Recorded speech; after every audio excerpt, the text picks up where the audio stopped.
Madam எனக்கு பசிச்சா நான் தான் சாப்பிடணும்.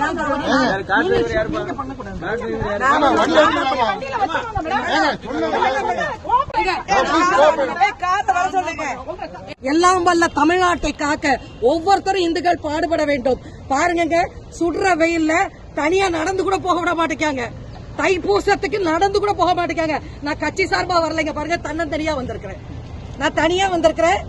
ஒரு தைப்பூசத்திற்கு ஒரு இந்துக்களின் சாதாரண கடமையை கூட நிறைவேற்ற விட மாட்டேங்காங்க. தமிழக அரசு இந்த அளவுக்கு ஒரு சாமானியனுடைய குரல் வலையை நெரிக்க கூடாது. அன்பானவர்களே, திராவிட முன்னேற்ற கழகத்தை எதிர்த்து ஒரு சாமானிய இந்துக்கள் போராடி கொண்டேதான் இருப்பான். நீங்க என்ன பண்ணாலும் சரி, திராவிட அரசு ஒழிக, திமுக அரசு ஒழிக. பாரத் மாதா கி ஜெய். திமுக அரசை வன்மையாக கண்டிக்கிறோம். இந்த திமுக அரசை வன்மையாக கண்டிக்கிறோம். இந்துக்குள்ளான திமுக அரசை வன்மையாக கண்டிக்கிறோம்.